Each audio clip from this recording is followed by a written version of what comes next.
Bismillahirrahmanirrahim. Assalamualaikum warahmatullahi wabarakatuh. Alhamdulillah. Pada kesempatan ini kita mempelajari bagaimanakah cara preventif mencegah ain ini terjadi atau juga yang kedua kuratif, yaitu mengobatinya. Ya, preventif dari ain, mencegah bagi kita adalah melakukan zikir pagi dan petang sesuai dengan sunnah Rasulullah Shallallahu Alaihi Wasallam. Apa sih isinya zikir pagi petang itu? Isinya adalah ayat kursi, Al-Ikhlas 3 kali, Al-Falaq 3 kali, An-Nas 3 kali, dan doa-doa yang diajarkan cukup banyak. Kalau ingin tahu bisa WhatsApp ke saya, nanti saya kasih PDF-nya, boleh di print, boleh dibaca, diperbanyak, silakan ya. Jangan diperjualbelikan. Nah, itu atau bisa juga beli banyak buku-buku tentang zikir pagi dan petang ya.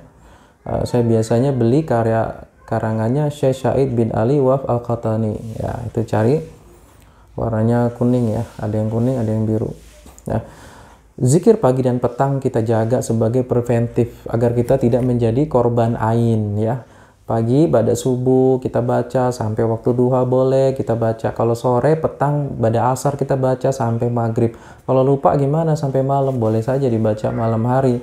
Tapi jangan kebiasaan lupa ya. Sebaiknya kita rajin dan rutin membaca ini.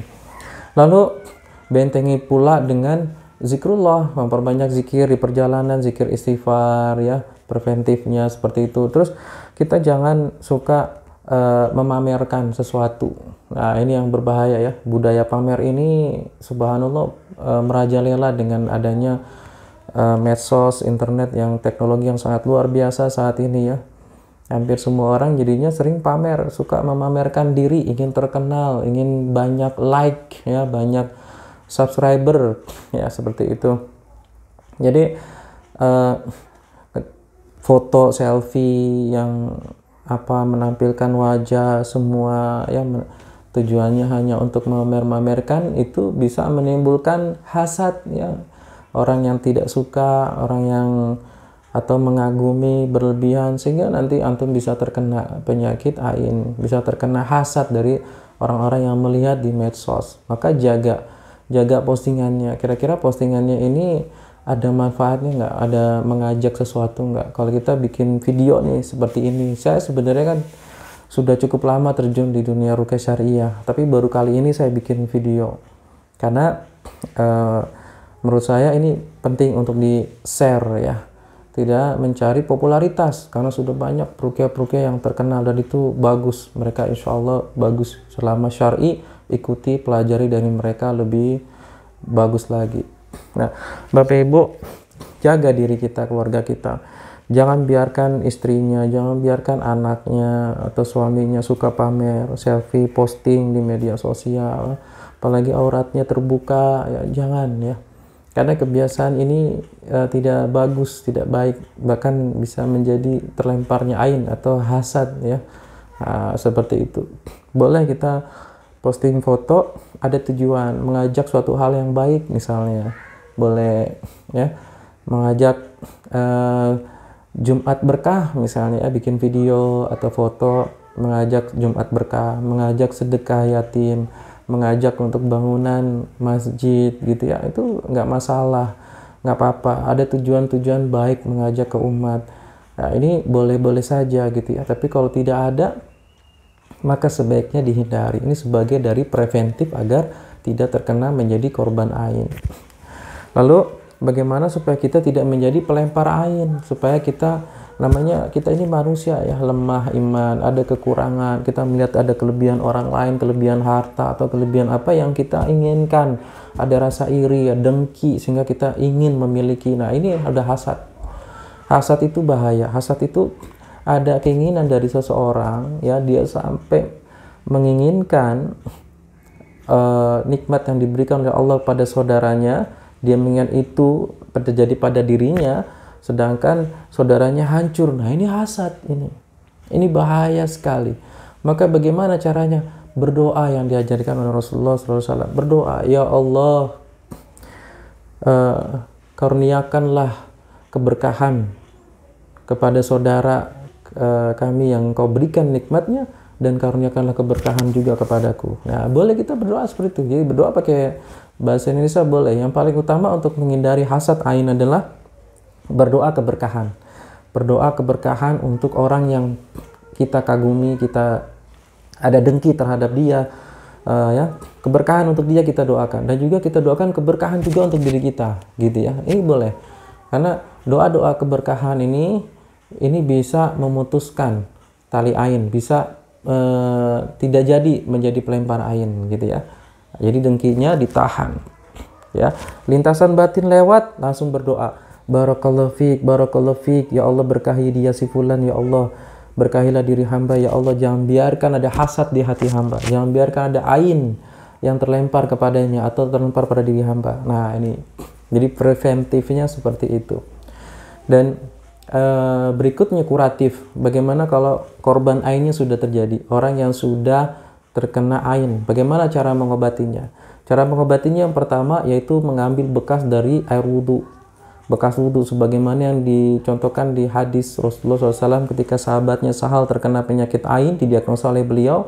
Lalu siapa yang melemparkan? Oleh si A itu mengaku, lalu si A itu suruh ambil air wudhu, bekas wudhunya diambil, disiram. Jadi wudhunya itu kan pakai baskom kalau dulu ya, baskom wudhu, nah masih ada bekasnya. Kalau kita pakai keran terus tadain ember baskom wudhu, bekasnya kalau sedikit tambahkan air boleh, lalu buat mandi. Nah, itu caranya. Jadi yang pertama adalah caranya dari bekas wudhu pelempar ain, ya. Si A melemparkan ain si B sakit, maka si A ambil air wudhu, bekas wudhunya buat mandi si B, maka si B akan sehat. Gitu caranya. Nomor 1. Nomor 2, susah nyari pelempar bekas wudhunya di zaman sekarang nih. Misalnya kalau kena airnya dari tetangga, masa minta bekas wudhu tetangga? Nah, kan nggak enak misalnya ya. Atau dari temennya, minta bekas wudhu dari temennya, kena airnya kayaknya iya dari temennya.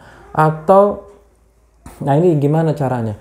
Yang kedua ini dari bekasnya, bukan bekas wudhu tapi bekas yang pernah disentuh. Contoh misalnya megang ini, benda ini ya, atau gelasnya, gelas misalnya ya. Dan ada gelas nih, gelas ini dipegang, maka dipegang sama si pelempar ain. Atau pokoknya cari benda yang pernah dipegang, ya. Barangkali dia pernah datang ke tempat kita, atau kita sediakan minum gitu ya, atau kita undang ya, bikin acara, ada bekasnya gitu ya. Nah, bekasnya itu kita ambil, bekas minumnya itu kan dipegang gitu, maka gelasnya direndam, bekasnya itu buat mandi bisa. Saya pernah itu ada seorang akhwat yang terkena ain dari ikhwan, ya, lalu caranya si ikhwan, saya tanya akhwat ini, ikhwannya pernah ngasih benda nggak, sesuatu? Mereka nggak pacaran ya. Oh pernah, ada souvenir gitu. Oh ya, souvenirnya mana? Diambil, saya rendam di baskom, lalu saya doa ayat-ayat ruqyah, lalu buat mandi si akhwatnya. Alhamdulillah dengan izin Allah sehat gitu ya, dengan izin Allah. Nah, jadi seperti itu bisa. Yang ketiga, susah nih, kita nggak tahu pelemparnya gitu ya. Kalau tadi kan yang pertama, yang kedua tahu pelemparnya. Yang pertama kerabat dekat, jadi gampang misalnya ngambil wudhunya. Yang kedua ini nggak tahu pelemparnya. Yang kedua tahu pelemparnya, cuman nggak bisa minta wudhunya, kita cari bekasnya. Yang ketiga nggak tahu siapa pelemparnya, karena masang di medsos, wah yang lihat banyak, yang like banyak, viewernya banyak, kena itu di ain dari penontonnya gitu ya. Ini bagaimana caranya?